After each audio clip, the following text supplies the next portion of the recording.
Imaginen un lugar donde la esperanza lucha a diario contra la sombra, un sitio donde el heroísmo no siempre lleva capa, sino un hábito sencillo y a veces un rosario.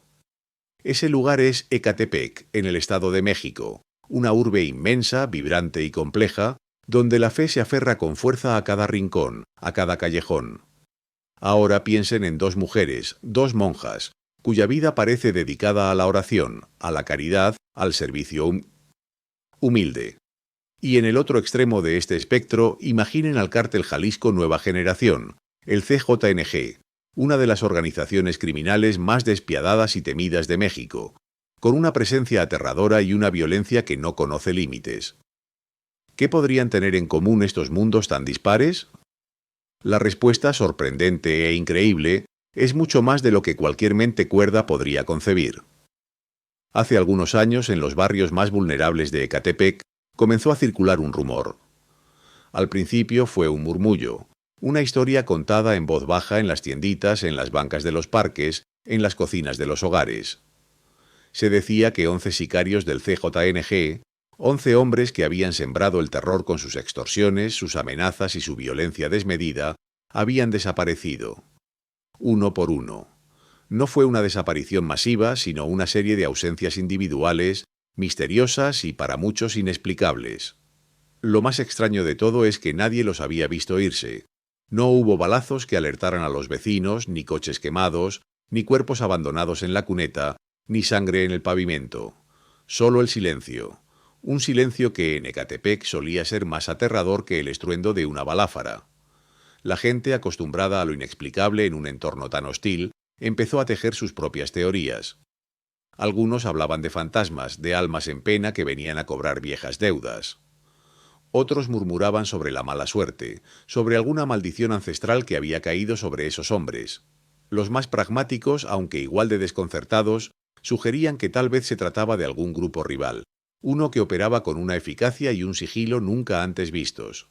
Pero la verdad, la cruda y asombrosa verdad, era mucho más extraña, más audaz, más inverosímil que cualquier leyenda urbana. La realidad era que el origen de esas desapariciones se encontraba en un lugar totalmente inesperado, protagonizado por personas que nadie habría imaginado capaces de tal hazaña. En medio de todo este misterio, de estas desapariciones que mantenían a la comunidad en vilo y al mismo tiempo infundían un extraño alivio, estaban Sor María y Sor Juana. Ellas eran dos monjas, dedicadas al convento de Santa Lucía, una pequeña edificación humilde, con paredes que el tiempo había desgastado y un pequeño jardín que florecía a duras penas en una de las zonas más marginadas de Ecatepec, muy cerca de Ciudad Azteca. Su presencia era una constante en el barrio. Las veías por las mañanas con sus hábitos sencillos, caminando por las calles, visitando a los enfermos, dando catecismo a los niños, ofreciendo una palabra de consuelo a los desamparados. Eran la imagen misma de la piedad, de la compasión, de la bondad desinteresada. Parecían las personas más inofensivas del mundo, incapaces de romper un plato, mucho menos de desafiar a un cártel. Pero aquí viene la pregunta que lo cambia todo, la que revuelve el estómago y desafía toda lógica. ¿Qué pasaría si les dijera que estas dos mujeres, con sus hábitos, sus rosarios y su fe inquebrantable, fueron las responsables de que esos 11 narcos desaparecieran?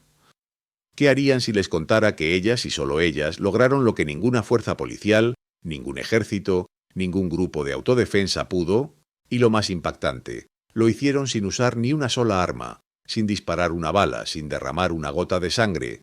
Suena a película de Hollywood, ¿verdad? A una trama sacada de la imaginación más fértil de un guionista. Pero la historia que van a escuchar no es ficción. Es una historia real, tan asombrosa que cuesta creerla, pero tan verídica que ha quedado grabada en los susurros de quienes la vivieron. En este video nos vamos a sumergir en los detalles de esta increíble hazaña. Vamos a desentrañar cómo estas dos monjas, aparentemente frágiles pero poseedoras de una inteligencia aguda, una astucia formidable y una valentía que rayaba en lo temerario, lograron lo que nadie más pudo. Cómo, armadas solo con su ingenio y su profunda convicción, desarticularon a una célula criminal que tenía aterrorizada a toda una comunidad. Vamos a explorar los orígenes de su convento, la vida que llevaban, los desafíos que enfrentaban y cómo poco a poco fueron tejiendo una red de información y una estrategia que las llevó a enfrentar a uno de los grupos criminales más peligrosos de México. Prepárense para una historia que cambiará su percepción de lo que es posible, de dónde puede surgir la justicia y de cómo, a veces, los héroes más inesperados usan los métodos menos convencionales. El convento de Santa Lucía no era un lugar de lujo. Lejos de las grandes catedrales o los monasterios históricos, era un refugio modesto, casi mimetizado con las casas circundantes, en el corazón de una zona conflictiva de Ecatepec. Sus paredes de ladrillo y su fachada sin pretensiones ocultaban un espacio de paz, un oasis de tranquilidad en medio del caos y la desesperación que a menudo reinaban en las calles aledañas. Era un faro de esperanza en un mar de incertidumbre. Sor María era la monja mayor, la sabia del dúo. Con más de 60 años, su figura no era imponente. Su estatura era mediana y su andar tranquilo. Sin embargo, detrás de sus ojos, que siempre parecían observar y analizar, se escondía una mente brillante, aguda como una navaja. Antes de entrar al convento había sido maestra de escuela, una vocación que le había inculcado una paciencia infinita y una capacidad innata para la observación. Era una lectora voraz. Sus noches se consumían entre libros de historia, filosofía y, curiosamente, tratados de estrategia militar y política. No estudiaba para la guerra, sino para entender la mente humana, sus debilidades y sus fortalezas. Su tranquilidad era su armadura, su intelecto, su arma secreta.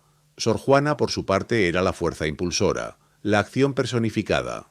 Más joven que Sor María, rondaba los 45 años. Era más extrovertida, con una energía vibrante que se reflejaba en su trabajo diario. Ella no se quedaba quieta. Se encargaba del huerto del convento, de las reparaciones menores, de todo lo que requiriera esfuerzo físico y contacto con la gente. Tenía una habilidad especial para conectar con las personas, para ganarse su confianza con una sonrisa franca y una palabra amable. Había crecido en un pueblo pequeño donde la gente aprendía a valerse por sí misma, a defender lo suyo con ingenio y determinación. Esa experiencia le había dado una resiliencia y una practicidad que serían cruciales.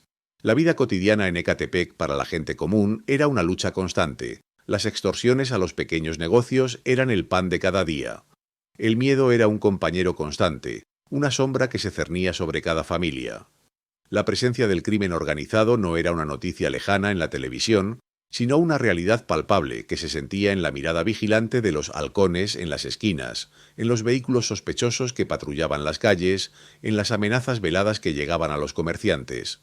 El convento de Santa Lucía, en este escenario de zozobra, era uno de los pocos lugares donde la gente podía encontrar un respiro, un refugio donde se sentían seguros, aunque fuera por un momento. El papel del convento en la comunidad iba mucho más allá de ser un simple lugar de oración. Era un centro de apoyo vital. Allí las monjas daban comida a los hambrientos, distribuían medicinas básicas que la gente no podía permitirse, ofrecían consejos espirituales y prácticos a quienes lo necesitaban.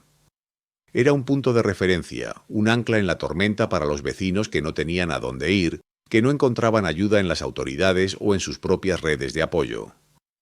Las monjas eran sus confidentes, sus protectoras, sus únicas aliadas. Pronto, sin embargo, las monjas comenzaron a ver de cerca, con una crudeza desgarradora, cómo el crimen organizado no solo afectaba a la comunidad en general, sino a las personas a las que ellas dedicaban su vida. Niños que conocían y a quienes habían dado catecismo eran reclutados por la fuerza en las filas del narco. Jóvenes prometedores desaparecían sin dejar rastro, sus sueños truncados por la violencia. Familias enteras eran extorsionadas hasta el último centavo, perdiendo todo lo que habían construido con tanto esfuerzo. El narco no era un concepto abstracto, era una presencia tangible que les arrebataba a sus feligreses, que destruía sus vidas, que se burlaba de la fe y la esperanza que ellas intentaban infundir.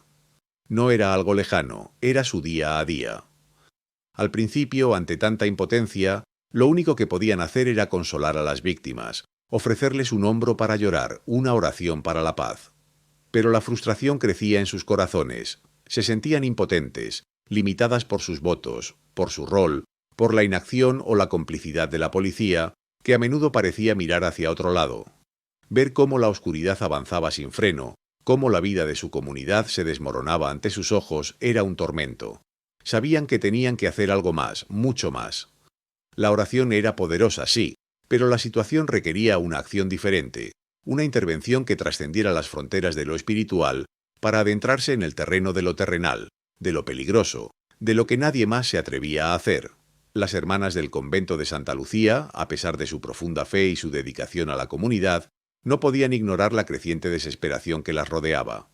La frustración de ver a sus feligreses sufrir, sin poder ofrecer una solución tangible, se convertía en una carga pesada. La oración, aunque esencial, no parecía detener las balas ni las extorsiones.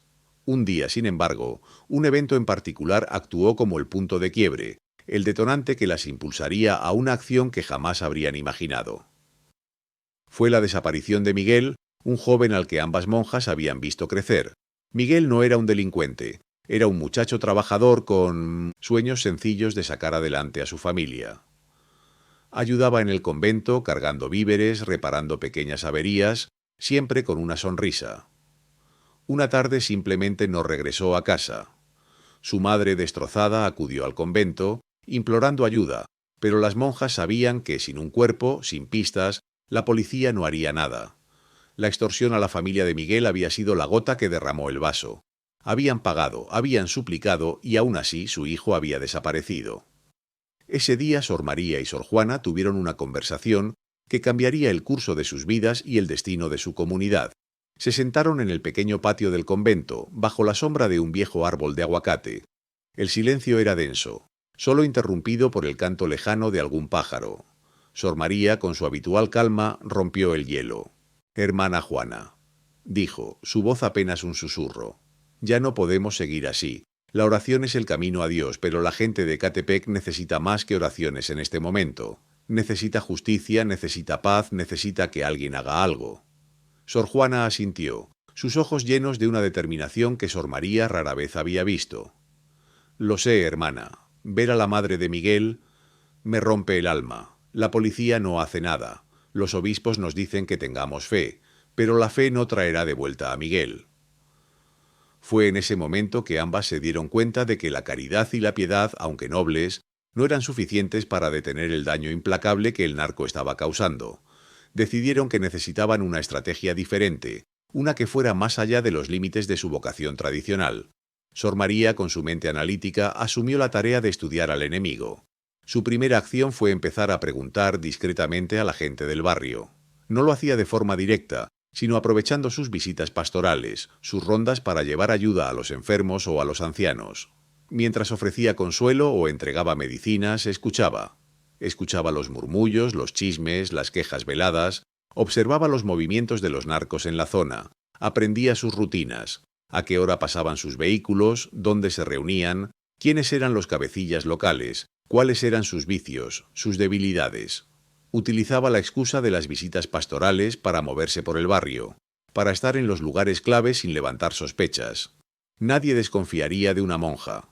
Poco a poco, sin que nadie se diera cuenta, las monjas comenzaron a construir una red de información silenciosa. La gente del barrio, que confiaba ciegamente en ellas, les contaba cosas. No lo hacían como informantes, sino a través de quejas sobre la inseguridad, de comentarios casuales sobre los muchachos que andaban por ahí, de anécdotas sobre extorsiones o amenazas. Sor María, con su mente aguda, unía estas piezas de un rompecabezas, creando un mapa mental detallado de la operación del CJUANG en su zona. Cada rumor, cada lamento, cada observación se convertía en un dato valioso. Mientras Sor María recopilaba información, Sor Juana, por su parte, empezó a entrenarse de forma sutil. Su entrenamiento no implicaba armas o defensa personal, sino el desarrollo de habilidades que ya poseía y que ahora aplicaba con un nuevo propósito.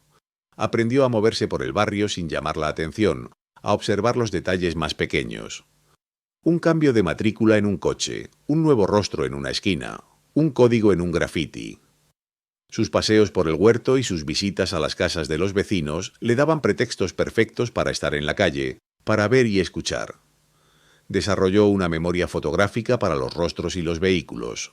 Además, Sor Juana tenía conocimientos de herbolaria, una habilidad que había aprendido de su abuela en el pueblo. Conocía las propiedades de muchas plantas, no solo para curar, sino también para causar malestares. Ahora esa habilidad adquiriría un matiz inesperado. Con la información recabada, Sor María comenzó a perfilar a los principales objetivos. No eran los grandes capos del cártel, sino los 11 narcos del CJNG, que estaban sembrando el terror directamente en su zona. los operadores locales, los que hacían el trabajo sucio, los que extorsionaban a las tienditas, los que reclutaban a los jóvenes. Eran los rostros de la opresión, los responsables directos de la miseria que veían a diario. Sabían que, si lograban neutralizar a estos 11, la paz, al menos temporalmente, regresaría a su comunidad. Las dos monjas en la penumbra del altar hicieron un pacto silencioso. Lo que iban a hacer era peligroso. Iba en contra de muchas cosas que les habían enseñado, de los mismos principios de no violencia y perdón de su fe. Pero sentían que era un deber moral ineludible. Era su forma de proteger a su rebaño, de ser pastoras en un sentido mucho más terrenal y arriesgado. Se prometieron guardar el secreto a toda costa. Nadie, absolutamente nadie, debía saber lo que estaban a punto de emprender. Su fe no había disminuido, al contrario, se había transformado en una fuerza activa, una determinación inquebrantable de luchar por la justicia, incluso si eso significaba caminar por senderos oscuros y peligrosos. Sabían que no podían fallar, la vida de su comunidad dependía de ello. Las hermanas del convento de Santa Lucía, a pesar de su profunda fe y su dedicación a la comunidad, no podían ignorar la creciente desesperación que las rodeaba. La frustración de ver a sus feligreses sufrir, sin poder ofrecer una solución tangible, se convertía en una carga pesada. La oración, aunque esencial, no parecía detener las balas ni las extorsiones. Un día, sin embargo, un evento en particular actuó como el punto de quiebre, el detonante que las impulsaría a una acción que jamás habrían imaginado. Fue la desaparición de Miguel, un joven al que ambas monjas habían visto crecer. Miguel no era un delincuente, era un muchacho trabajador, con sueños sencillos de sacar adelante a su familia. Ayudaba en el convento cargando víveres, reparando pequeñas averías, siempre con una sonrisa. Una tarde simplemente no regresó a casa. Su madre, destrozada, acudió al convento, implorando ayuda, pero las monjas sabían que sin un cuerpo, sin pistas, la policía no haría nada. La extorsión a la familia de Miguel había sido la gota que derramó el vaso. Habían pagado, habían suplicado y aún así su hijo había desaparecido. Ese día Sor María y Sor Juana tuvieron una conversación que cambiaría el curso de sus vidas y el destino de su comunidad. Se sentaron en el pequeño patio del convento, bajo la sombra de un viejo árbol de aguacate. El silencio era denso, solo interrumpido por el canto lejano de algún pájaro. Sor María, con su habitual calma, rompió el hielo. «Hermana Juana», dijo, su voz apenas un susurro, «ya no podemos seguir así. La oración es el camino a Dios, pero la gente de Ecatepec necesita más que oraciones en este momento. Necesita justicia, necesita paz, necesita que alguien haga algo». Sor Juana asintió, sus ojos llenos de una determinación que Sor María rara vez había visto. «Lo sé, hermana. Ver a la madre de Miguel. Me rompe el alma. La policía no hace nada. Los obispos nos dicen que tengamos fe, pero la fe no traerá de vuelta a Miguel». Fue en ese momento que ambas se dieron cuenta de que la caridad y la piedad, aunque nobles, no eran suficientes para detener el daño implacable que el narco estaba causando. Decidieron que necesitaban una estrategia diferente, una que fuera más allá de los límites de su vocación tradicional. Sor María, con su mente analítica, asumió la tarea de estudiar al enemigo. Su primera acción fue empezar a preguntar discretamente a la gente del barrio. No lo hacía de forma directa, sino aprovechando sus visitas pastorales, sus rondas para llevar ayuda a los enfermos o a los ancianos. Mientras ofrecía consuelo o entregaba medicinas, escuchaba. Escuchaba los murmullos, los chismes, las quejas veladas, observaba los movimientos de los narcos en la zona, aprendía sus rutinas, a qué hora pasaban sus vehículos, dónde se reunían, quiénes eran los cabecillas locales, cuáles eran sus vicios, sus debilidades. Utilizaba la excusa de las visitas pastorales para moverse por el barrio, para estar en los lugares claves sin levantar sospechas. Nadie desconfiaría de una monja. Poco a poco, sin que nadie se diera cuenta, las monjas comenzaron a construir una red de información silenciosa. La gente del barrio, que confiaba ciegamente en ellas, les contaba cosas. No lo hacían como informantes, sino a través de quejas sobre la inseguridad, de comentarios casuales sobre los muchachos que andaban por ahí, de anécdotas sobre extorsiones o amenazas. Sor María, con su mente aguda, unía estas piezas de un rompecabezas, creando un mapa mental detallado de la operación del CJNG en su zona. Cada rumor, cada lamento, cada observación se convertía en un dato valioso. Mientras Sor María recopilaba información, Sor Juana, por su parte, empezó a entrenarse de forma sutil. Su entrenamiento no implicaba armas o defensa personal, sino el desarrollo de habilidades que ya poseía y que ahora aplicaba con un nuevo propósito. Aprendió a moverse por el barrio sin llamar la atención, a observar los detalles más pequeños. Un cambio de matrícula en un coche, un nuevo rostro en una esquina, un código en un grafiti. Sus paseos por el huerto y sus visitas a las casas de los vecinos le daban pretextos perfectos para estar en la calle, para ver y escuchar. Desarrolló una memoria fotográfica para los rostros y los vehículos. Además, Sor Juana tenía conocimientos de herbolaria, una habilidad que había aprendido de su abuela en el pueblo. Conocía las propiedades de muchas plantas no solo para curar, sino también para causar malestares. Ahora esa habilidad adquiriría un matiz inesperado. Con la información recabada, Sor María comenzó a perfilar a los principales objetivos. No eran los grandes capos del cártel, sino los 11 narcos del CJNG que estaban sembrando el terror directamente en su zona, los operadores locales, los que hacían el trabajo sucio, los que extorsionaban a las tienditas, los que reclutaban a los jóvenes. Eran los rostros de la opresión, los responsables directos de la miseria que veían a diario. Sabían que, si lograban neutralizar a estos 11, la paz, al menos temporalmente, regresaría a su comunidad. Las dos monjas en la penumbra del altar hicieron un pacto silencioso. Lo que iban a hacer era peligroso, iba en contra de muchas cosas que les habían enseñado, de los mismos principios de no violencia y perdón de su fe. Pero sentían que era un deber moral ineludible, era su forma de proteger a su rebaño, de ser pastoras en un sentido mucho más terrenal y arriesgado. Se prometieron guardar el secreto a toda costa. Nadie, absolutamente nadie, debía saber lo que estaban a punto de emprender. Su fe no había disminuido, al contrario, se había transformado en una fuerza activa, una determinación inquebrantable de luchar por la justicia, incluso si eso significaba caminar por senderos oscuros y peligrosos. Sabían que no podían fallar. La vida de su comunidad dependía de ello. El convento de Santa Lucía, a pesar de su profunda fe y su dedicación a la comunidad, no podía ignorar la creciente desesperación que las rodeaba. La frustración de ver a sus feligreses sufrir sin poder ofrecer una solución tangible se convertía en una carga pesada. La oración, aunque esencial, no parecía detener las balas ni las extorsiones. Un día, sin embargo, un evento en particular actuó como el punto de quiebre, el detonante que las impulsaría a una acción que jamás habrían imaginado.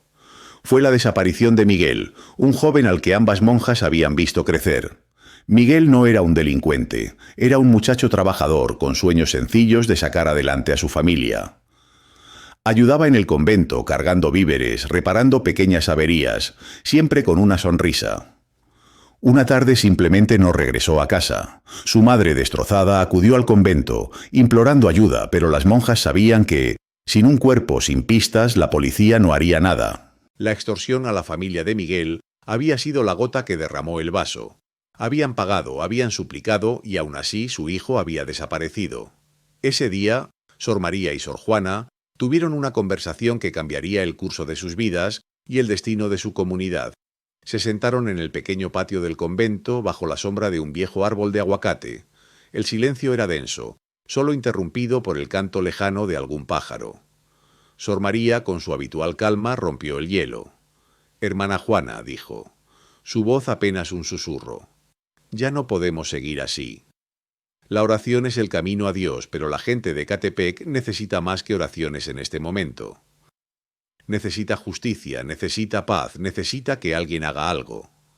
Sor Juana asintió, sus ojos llenos de una determinación que Sor María rara vez había visto. «Lo sé, hermana. Ver a la madre de Miguel me rompe el alma. La policía no hace nada. Los obispos nos dicen que tengamos fe, pero la fe no traerá de vuelta a Miguel». Fue en ese momento que ambas se dieron cuenta de que la caridad y la piedad, aunque nobles, no eran suficientes para detener el daño implacable que el narco estaba causando. Decidieron que necesitaban una estrategia diferente, una que fuera más allá de los límites de su vocación tradicional. Sor María, con su mente analítica, asumió la tarea de estudiar al enemigo. Su primera acción fue empezar a preguntar discretamente a la gente del barrio.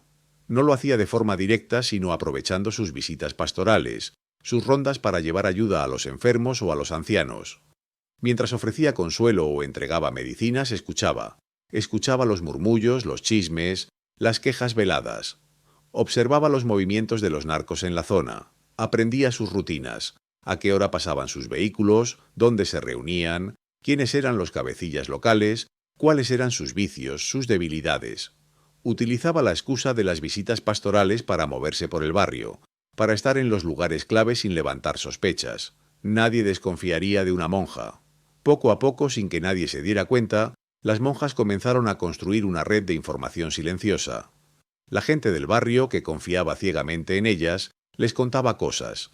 No lo hacían como informantes, sino a través de quejas sobre la inseguridad, de comentarios casuales sobre los muchachos que andaban por ahí, de anécdotas sobre extorsiones o amenazas.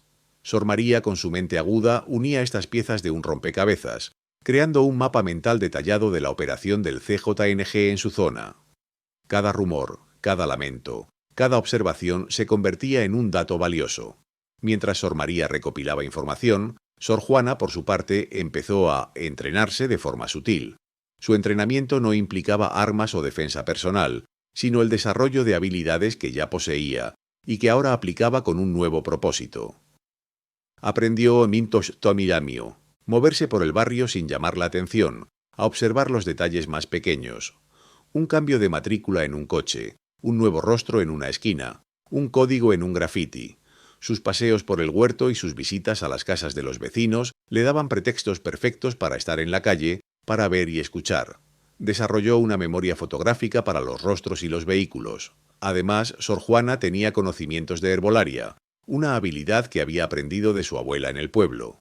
Conocía las propiedades de muchas plantas, no solo para curar, sino también para causar malestares. Ahora esa habilidad adquiriría un matiz inesperado. Con la información recabada, Sor María comenzó a perfilar a los principales objetivos. No eran los grandes capos del cártel, sino los 11 narcos del CJNG que estaban sembrando el terror directamente en su zona, los operadores locales, los que hacían el trabajo sucio, los que extorsionaban a las tienditas, los que reclutaban a los jóvenes. Eran los rostros de la opresión, los responsables directos de la miseria que veían a diario. Sabían que si lograban neutralizar a estos 11, la paz, al menos temporalmente, regresaría a su comunidad. Las dos monjas, en la penumbra del altar, hicieron un pacto silencioso. Lo que iban a hacer era peligroso, iba en contra de muchas cosas que les habían enseñado, de los mismos principios de no violencia y perdón de su fe. Pero sentían que era un deber moral ineludible. Era su forma de proteger a su rebaño, de ser pastoras en un sentido mucho más terrenal y arriesgado. Se prometieron guardar el secreto a toda costa. Nadie, absolutamente nadie, debía saber lo que estaban a punto de emprender. Su fe no había disminuido, al contrario, se había transformado en una fuerza activa, una determinación inquebrantable de luchar por la justicia, incluso si eso significaba caminar por senderos oscuros y peligrosos. Sabían que no podían fallar, la vida de su comunidad dependía de ello. La presencia del cártel Jalisco Nueva Generación, el CJNG, se había vuelto ineludible en la zona. Lo que comenzó como rumores y escaramuzas aisladas, pronto se materializó en una base de operaciones descaradamente establecida a pocas cuadras del convento. Un punto de venta de drogas, una casa de seguridad y un constante desfile de vehículos sospechosos marcaban el nuevo paisaje del barrio. Esto intensificó de manera dramática la presión sobre la comunidad, ahogando aún más el ya frágil respiro de paz que el convento ofrecía. Las amenazas, antes sutiles o dirigidas a otros, comenzaron a tocar la puerta del convento de Santa Lucía. Los narcos, con una arrogancia creciente, empezaron a exigir cuotas a los pequeños negocios que las monjas apoyaban, extorsionando a las familias que apenas subsistían con el fruto de su trabajo honesto.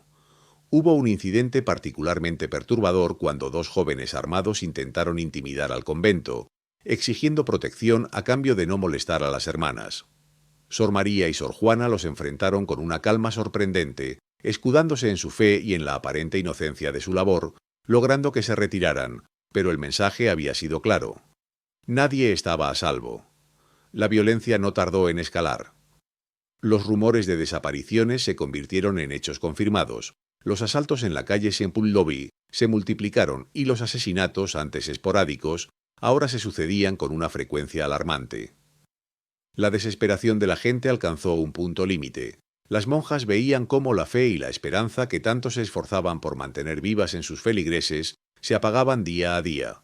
Los ojos de los niños reflejaban miedo. Los jóvenes se debatían entre unirse a las filas del crimen o resignarse a un futuro incierto. Y los adultos vivían con el constante temor de perder lo poco que tenían, o peor aún, a sus seres queridos. En medio de este caos creciente, Sor María y Sor Juana trabajaban incansablemente. Cada susurro, cada queja, cada lágrima de la gente del barrio se convertía en una pieza más en el rompecabezas que estaban armando. Con cada día que pasaba, la lista de los objetivos se hacía más clara, más precisa. Habían identificado sin lugar a dudas a los 11 individuos más problemáticos, los 11 narcos del CJNG que eran la cara visible de la opresión en su comunidad. Sabían sus nombres, sus apodos, sus lugares de reunión, sus vicios, sus debilidades y, lo más importante, sus rutinas. Eran los responsables directos de la miseria, del miedo palpable que se respiraba en el aire. La inacción de las autoridades era desesperante. Las denuncias caían en saco roto, la policía rara vez aparecía, y cuando lo hacía era más para extorsionar que para proteger. El terror se había apoderado de Ecatepec, y las monjas sabían que no podían esperar más. La decisión inquebrantable que habían tomado en la penumbra del altar ahora se convertía en una convicción férrea. Debían actuar.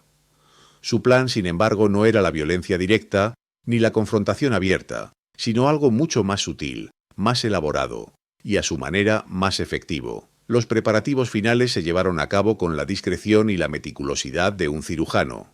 Sor María y Sor Juana revisaron su plan una y otra vez, discutiendo cada detalle, anticipando posibles contratiempos. No podían permitirse errores. Un solo fallo podría costarles la vida a ellas y poner en peligro a toda la comunidad que intentaban proteger. La recolección de lo que necesitaban para su misión no fue un viaje a una armería, sino a los rincones más insospechados de su convento y del mercado local. No eran armas de fuego, sino herramientas de su vida diaria que, bajo la visión estratégica de Sor María y las habilidades prácticas de Sor Juana, se transformarían en instrumentos inesperados. Sor Juana, con su conocimiento de herbolaria, comenzó a preparar mezclas. No eran venenos letales, sino potentes eméticos, sustancias que provocaban náuseas intensas, diarrea incontrolable, sudores fríos y una sensación de malestar extremo que podía confundirse fácilmente con una enfermedad grave o un envenenamiento. También preparó otras sustancias que, aplicadas de forma sutil, podían generar paranoia, alucinaciones leves o una profunda desorientación. Su huerto, antes solo fuente de sustento, se convirtió en un laboratorio silencioso. Mientras tanto, Sor María se dedicaba a perfeccionar los escenarios. Cada objetivo tenía un perfil psicológico, una rutina, un punto débil. Algunos eran supersticiosos, otros eran mujeriegos, algunos tenían problemas de salud ocultos y otros simplemente eran adictos a ciertas costumbres. El plan era explotar estas vulnerabilidades no con violencia física, sino con una guerra psicológica y una manipulación ambiental tan profunda que los narcos se verían forzados a desaparecer por sí mismos, a huir de lo que percibirían como una fuerza incomprensible o un castigo divino. El convento, con sus muros centenarios y su aparente tranquilidad, se convirtió en el centro de una operación clandestina. Las monjas, con sus hábitos y sus rosarios, eran las maestras de la estrategia y la ejecución. Su fe no había disminuido, sino que se había transformado en una fuerza activa, una determinación inquebrantable de luchar por la justicia, incluso si eso significaba caminar por senderos oscuros y peligrosos. Sabían que no podían fallar, la vida de su comunidad dependía de ello, y estaban dispuestas a hacer lo que fuera necesario, sin disparar una sola bala. La primera fase del plan estaba lista para ser ejecutada. El primer objetivo, cuidadosamente seleccionado por Sor María, era un hombre apodado El Chucky, un lugarteniente local conocido por su crueldad y su afición a la bebida. Chucky era un pez gordo en el microtráfico de la zona, y su presencia infundía un miedo palpable en el barrio. Sor María había estudiado sus hábitos con una meticulosidad casi obsesiva. Sabía que Chucky solía frecuentar una pequeña tienda de abarrotes por las tardes, donde se reunía con sus hombres para beber cerveza y jugar a las cartas. También sabía que era un hombre supersticioso, propenso a creer en maldiciones y en el mal de ojo que pululaba en las conversaciones de las viejas del barrio. Este detalle sería clave. La técnica que las monjas habían ideado era la del engañar y aislar. Su método no implicaba confrontación directa, sino una manipulación discreta casi imperceptible. Utilizarían la confianza que se habían ganado en la comunidad, la imagen de inofensividad que proyectaban sus hábitos. Una visita pastoral, una ayuda caritativa, un rezo especial por algún familiar enfermo. Cualquier pretexto era válido para acercarse a sus objetivos sin levantar sospechas. Sor Juana, con su fuerza discreta y su conocimiento del terreno, se encargaría de la parte física de la operación, pero sin violencia. Su tarea era atraer a Chucky a un lugar aislado o aprovechar un momento de descuido. El plan para Chucky era simple pero efectivo. Sor María había escuchado en sus rondas que la madre de Chucky estaba enferma y había expresado el deseo de que una monja la visitara para rezar por ella. Chucky, a pesar de su brutalidad, tenía un punto débil por su madre. Sor María se ofreció para visitarla y, de paso, llevarle un remedio casero preparado por Sor Juana que supuestamente aliviaría sus dolores. El día señalado, Sor María, acompañada de Sor Juana, acudió a la casa de la madre de Chucky. Chucky estaba allí, como solía estar a esa hora. Sor María, con su voz suave y tranquilizadora, rezó por la anciana y le entregó un pequeño frasco con un líquido verdoso. «Es una infusión de hierbas benditas, hijo», dijo, «para fortalecer el espíritu y el cuerpo. Unas gotas en su bebida y verá cómo mejora». Chucky, aliviado por la atención que su madre recibía, les ofreció una bebida en agradecimiento. Sor Juana, con una agilidad imperceptible, aprovechó un momento en que Chucky se distrajo para verter unas gotas de su propia infusión en el vaso de cerveza que él se estaba sirviendo. No era el remedio de su madre, sino una potente mezcla de su herbolario personal. La eliminación de Chucky fue sin violencia, al menos en el sentido tradicional. A las pocas horas, el Chucky comenzó a sentirse terriblemente mal. Náuseas incontrolables, vómitos, diarrea, escalofríos y una paranoia creciente. Su cuerpo se retorcía en espasmos, su mente se nublaba con visiones extrañas. Sus hombres, al verlo en ese estado, pensaron que había sido víctima de un trabajo de brujería o que se había metido con alguna droga adulterada. Temerosos de contagiarse o de que el mal los alcanzara, lo abandonaron a su suerte. Chucky fue encontrado al día siguiente por su madre, delirando y con un miedo irracional en los ojos. No había rastro de golpes ni heridas de bala, solo un hombre roto por una enfermedad repentina y misteriosa. Incapaz de recuperarse del susto y la enfermedad, Chucky huyó del barrio, convencido de que una maldición lo perseguía. Nunca más se le volvió a ver en Ecatepec. El primer narco había desaparecido. No había rastro de él, ni cuerpo, ni pruebas de violencia. La gente del barrio empezó a hablar. Algunos decían que se lo había llevado el diablo por sus pecados, otros que se había metido en problemas con sus jefes, y lo habían levantado. La historia de la monja que había rezado por su madre, y luego él había caído enfermo, se extendió como un reguero de pólvora, alimentando las supersticiones. Al principio, el cártel no le dio mayor importancia a la desaparición de Chucky. Pensaron que, efectivamente, había huido por algún conflicto interno o que algún rival lo había levantado discretamente. Pero cuando un segundo y luego un tercer narco, ambos objetivos cuidadosamente estudiados por Sor María, desaparecieron de la misma manera, con enfermedades repentinas, delirios y un miedo irracional que los obligaba a huir, la preocupación empezó a crecer entre los miembros del CJNG. El segundo objetivo fue el Rata, un extorsionador implacable que operaba en el mercado. Sor María sabía que el Rata era un hombre muy paranoico, siempre temiendo que alguien lo traicionara. Sor Juana, disfrazada con una capa y un sombrero para no ser reconocida, se acercó a el Rata mientras éste comía en un puesto callejero. Con una voz distorsionada y un mensaje críptico sobre una traición inminente por parte de sus propios hombres, Sor Juana dejó caer una pequeña bolsita de hierbas secas en su plato. Al día siguiente, el Rata sufrió un ataque de paranoia tan severo que empezó a disparar al aire, convencido de que sus propios compañeros venían a matarlo. Fue internado en un hospital psiquiátrico, lejos de Ecatepec, un hombre quebrado que no representaba ya ninguna amenaza. El tercer objetivo, el Tuercas, era un joven sicario que se sentía invulnerable. Sor María descubrió que el Tuercas era adicto a una droga sintética y que en sus momentos de euforia solía hablar con su madre muerta. Aprovechando esta información, Sor Juana de nuevo actuó. En una noche oscura se acercó a Letium El Tuercas, cuando estaba solo y bajo los efectos de la droga, y con una voz fantasmal, le susurró al oído los nombres de los que había matado y le advirtió que su madre venía por él. Unas horas después, el Tuercas fue encontrado en un estado catatónico, aferrándose a un crucifijo y pidiendo perdón a gritos. Fue llevado por su familia a un centro de rehabilitación lejos de Ecatepec, incapaz de volver a la vida criminal. La secuencia de desapariciones era extraña, sin violencia visible, sin cuerpos, solo hombres que se desvanecían en el aire o se volvían locos de miedo. La gente del barrio, al ver cómo los hombres que los oprimían caían uno tras otro sin un solo tiro, empezó a susurrar sobre una fuerza misteriosa que estaba limpiando la zona. Algunos hablaban de un ángel vengador, otros de un milagro, de un castigo divino. La leyenda de las sombras santas o los ángeles de Ecatepec comenzó a tomar forma entre los murmullos de la comunidad. Las monjas, al escuchar estos relatos, mantenían sus rostros impasibles, pero una discreta sonrisa se dibujaba en sus labios. El plan estaba funcionando. La estrategia de las monjas se refinaba con cada nueva desaparición.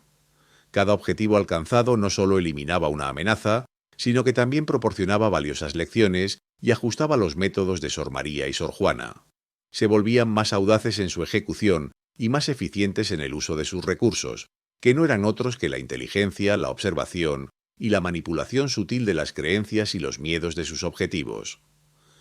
La intuición de Sor María para identificar las debilidades psicológicas de cada narco se agudizaba, mientras que Sor Juana perfeccionaba sus mezclas y su habilidad para infiltrarse sin ser detectada en los círculos de sus víctimas. El miedo, una herramienta que el CJNG utilizaba para controlar a la comunidad, ahora se propagaba entre sus propios miembros.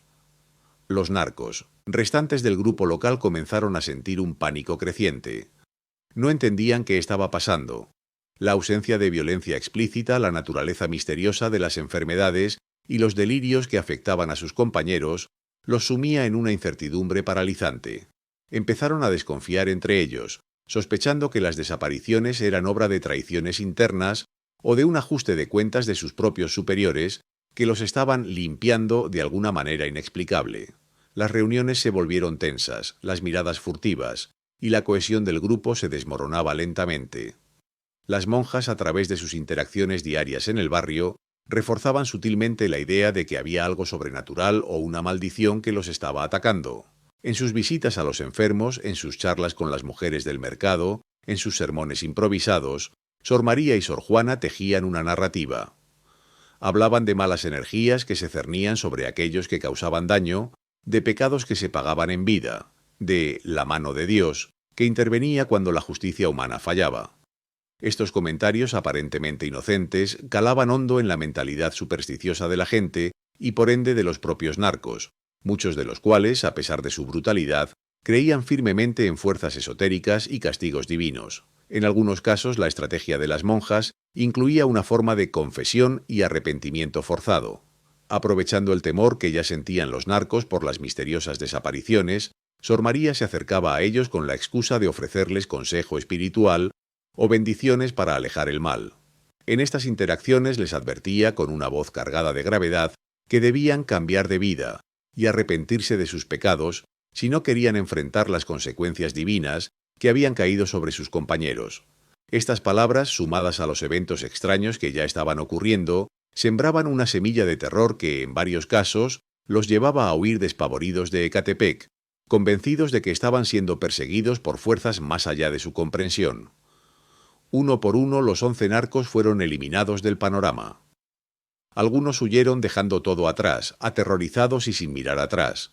Otros, como el Rata, fueron encontrados en estados de paranoia extrema, internados en algún hospital psiquiátrico lejos de Ecatepec, incapaces de volver a la vida normal, sus mentes quebradas por las manipulaciones psicológicas y las sustancias que alteraban su percepción, ya no representaban una amenaza. La desintegración del grupo local del CJNG fue completa. Lo que antes era una estructura de terror bien organizada, se convirtió en un puñado de individuos dispersos, aterrorizados y sin rumbo. El barrio, que había vivido bajo la sombra del miedo y la opresión, comenzó a respirar con un alivio inmenso. La presión del CJNG disminuyó drásticamente. Los extorsionadores desaparecieron, los puntos de venta de drogas se cerraron y la violencia en las calles se redujo a niveles que no se veían en años. El aire se sentía más ligero, la gente volvía a caminar con menos temor, y los niños podían jugar en las calles sin el constante peligro de ser reclutados o de presenciar algún acto de violencia. El silencio que había reemplazado el ruido de las balaceras y las amenazas era un bálsamo para el alma de la comunidad. A pesar de la justicia lograda y la paz que habían traído al barrio, las monjas mantuvieron su rutina normal. Nadie sospechaba de ellas. Eran las mismas Sor María y Sor Juana de siempre, dedicadas a sus labores pastorales, ayudando a la comunidad, visitando a los enfermos, dando catecismo. Sus rostros, aunque a veces un poco más cansados, no revelaban el peso del secreto que guardaban. En el convento, al caer la noche, se reunían en la capilla, no para celebrar sus victorias, sino para rezar en silencio, reflexionando sobre las implicaciones morales de sus acciones. Sabían que habían recorrido un camino oscuro, que habían tomado decisiones que contradecían las enseñanzas de su orden, pero en sus corazones sentían que habían actuado como instrumentos de una justicia superior, cuando ninguna otra institución había sido capaz de hacerlo. El convento, que había sido su refugio y su fortaleza, ahora era también el guardián de un secreto profundo y transformador. La historia de las desapariciones de los narcos se convirtió en una leyenda urbana, un relato susurrado de boca en boca que atribuía los hechos a fuerzas sobrenaturales o a la intervención divina. Los habitantes de Ecatepec, sin saber la verdad detrás de los eventos, encontraban consuelo en la idea de que el mal había sido castigado por algo más grande que ellos. Y así las monjas continuaron su vida, observando desde la discreción de sus hábitos cómo la paz, aunque frágil, regresaba lentamente a las calles de su amado barrio, un testimonio silencioso de su inquebrantable determinación y de la justicia que habían forjado con sus propias manos, sin disparar una sola bala. La investigación de las autoridades, como era de esperarse, fue un fiasco. La policía, tarde o temprano, tuvo que tomar cartas en el asunto ante la ola de desapariciones. Visitaron el barrio, interrogaron a algunos vecinos, pero no encontraron nada. No había cuerpos que examinar, no había testigos dispuestos a hablar, y mucho menos armas o huellas que pudieran incriminar a alguien. Los narcos desaparecidos simplemente se habían esfumado o habían sido encontrados en estados de locura y paranoia, lejos de Ecatepec. El caso se cerró rápidamente con la etiqueta de desapariciones sin resolver, o, convenientemente, ajustes de cuentas internos sin pruebas concretas. Para la policía era un problema menos en sus manos, y la falta de un rastro visible hacía la investigación prácticamente imposible.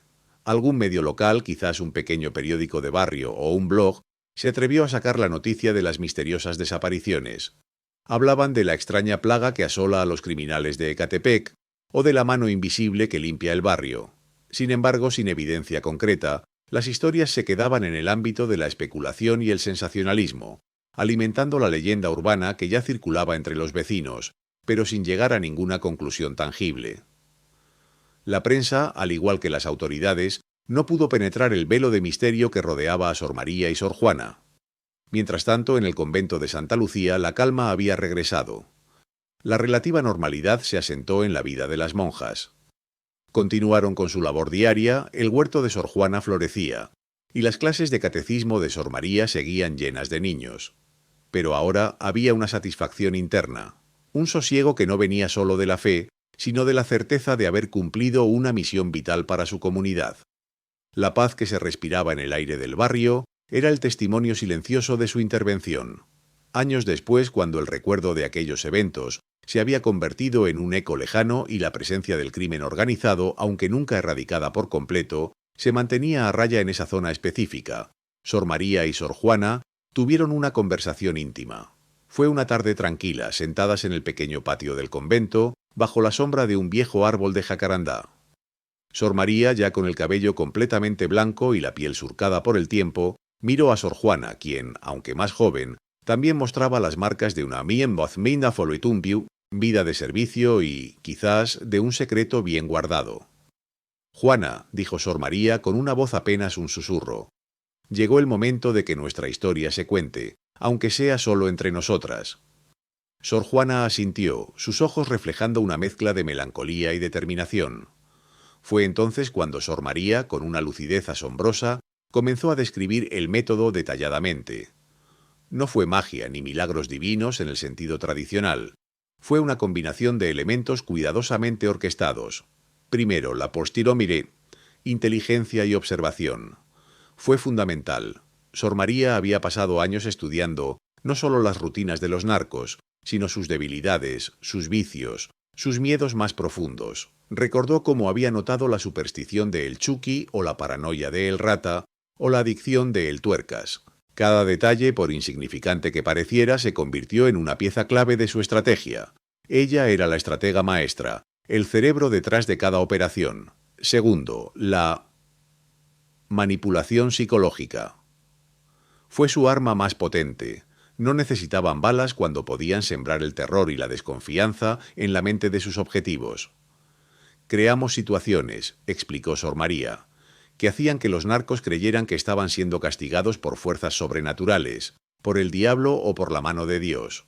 O, lo que era igual de efectivo, que sus propios jefes los habían traicionado o que sus compañeros los habían delatado.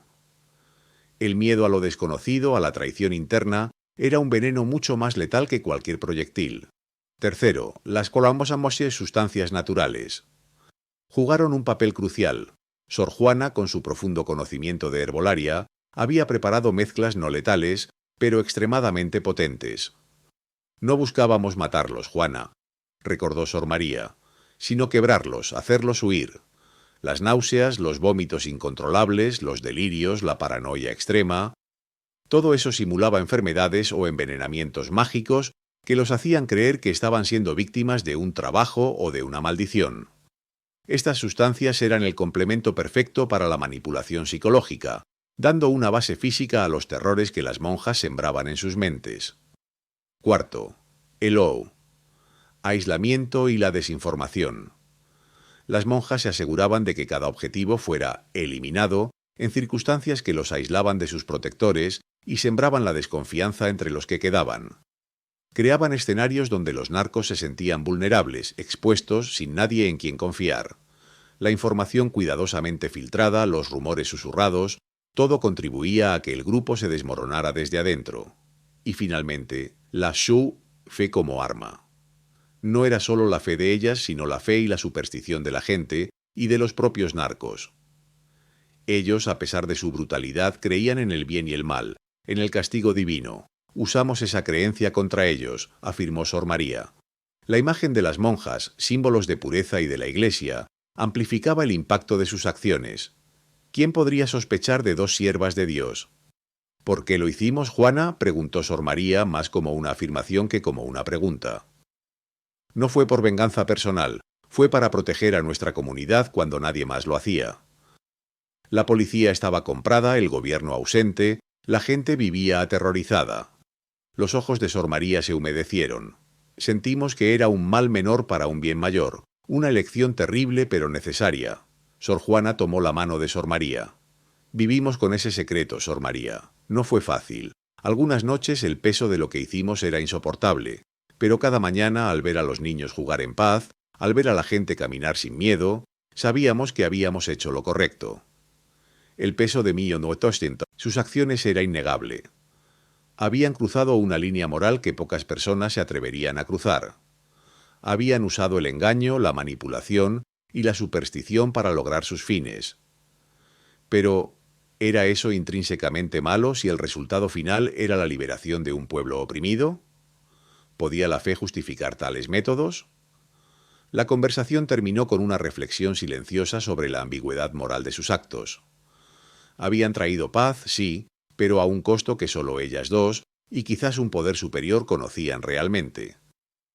El legado de Sor María y Sor Juana se tejió en el silencio, un manto invisible que cubría el convento y se extendía por las calles de Ecatepec. Las monjas continuaron su vida, envejeciendo con la gracia y la serenidad que siempre las había caracterizado. Sor María, la mente estratégica, dedicó sus últimos años a la enseñanza y a la escritura de pequeñas parábolas para los niños del barrio, historias de valentía y astucia donde el bien siempre prevalecía, aunque los métodos fueran inusuales. Sor Juana, la fuerza de acción, siguió cuidando el huerto, sus manos fuertes y expertas, pero ahora con una sabiduría ancestral que se reflejaba en sus ojos. La leyenda de las sombras santas o los ángeles de Ecatepec persistía en el barrio, susurrada en las noches de luna o en las reuniones secretas de las mujeres. Nadie sabía la verdad completa, pero todos sentían la paz que aquel misterio había traído. Los jóvenes escuchaban las historias con asombro, los mayores con una mezcla de gratitud y reverencia. Ecatepec, como muchas otras ciudades de México, seguía siendo un lugar de contrastes y desafíos. La violencia, la pobreza y la corrupción no desaparecieron por completo, pero en esa zona específica, la presencia del crimen organizado se redujo significativamente por un tiempo. La gente no olvidaba el miedo que habían vivido, pero ahora existía una esperanza, una convicción de que, incluso en los momentos más oscuros, podía surgir una luz inesperada. El convento de Santa Lucía continuó siendo un faro, no solo de fe, sino de una silenciosa resistencia. La ambigüedad moral de sus acciones pesaba sobre ellas, no como una carga abrumadora, sino como una sombra constante en el horizonte de su conciencia. ¿Fue lo que hicieron correcto o incorrecto? ¿Fue justicia o un acto de venganza? ¿Es permisible romper las reglas por un bien mayor? Estas preguntas resonaron en sus corazones y mentes a lo largo de los años. No había respuestas fáciles. Sor María, en sus reflexiones nocturnas, a menudo pensaba en las palabras de Santo Tomás de Aquino sobre la ley natural y la ley humana, y cómo a veces la ley del amor y la protección de los inocentes podía trascender las normas establecidas. Sor Juana, más pragmática, se aferraba a la visión de los rostros de los niños jugando sin miedo, de las madres durmiendo tranquilas. Para ella, ese era el único veredicto que importaba. Su historia, aunque oculta, demostró el poder de la gente común, la capacidad de individuos aparentemente insignificantes para enfrentar y vencer a la oscuridad. No se necesitaron armas de fuego, ni ejércitos, ni intervenciones gubernamentales, solo una inteligencia aguda, una valentía inquebrantable y una profunda fe en la justicia. Demostraron que la fuerza no siempre reside en la brutalidad, sino en la astucia, en la manipulación de las debilidades del enemigo y en la inquebrantable voluntad de proteger a los más vulnerables. La verdad sobre Sor María y Sor Juana, la verdadera extensión de sus acciones, permaneció como un secreto celosamente guardado. Un susurro entre las paredes del convento, un eco en los corazones de aquellos que fueron salvados, una leyenda que se transmitía de Mioncintostachion, generación en generación, adornada con el tiempo pero siempre con el núcleo de la justicia silenciosa. No buscaron reconocimiento ni gloria, solo la paz para su comunidad. Y esa paz, aunque efímera en el gran esquema de las cosas, fue su mayor recompensa. Ahora te pregunto a ti, espectador, que has escuchado esta increíble historia. ¿Qué harías tú en una situación así? ¿Son estas monjas heroínas que actuaron en defensa de su pueblo, o son algo más, figuras que cruzaron una línea peligrosa en su búsqueda de justicia? ¿Es su acto un ejemplo de fe inquebrantable o de una moralidad retorcida por la desesperación? Esta es la asombrosa historia de cómo dos monjas de Ecatepec, con sus hábitos y su ingenio, lograron lo impensable: eliminar a 11 narcos del CJNG sin disparar una bala. Una historia que nos obliga a pensar en los límites de la fe, la justicia y la supervivencia. Una narrativa que nos recuerda que, a veces, los mayores actos de heroísmo se realizan en el más absoluto de los secretos, por las personas más inesperadas, dejando tras de sí no un rastro de sangre, sino el eco de una paz duramente ganada. Su legado no está escrito en los anales de la historia oficial, sino en los corazones de un pueblo que, gracias a ellas, tuvo la oportunidad de vivir un poco más tranquilo, bajo la atenta y discreta mirada de sus ángeles de Ecatepec.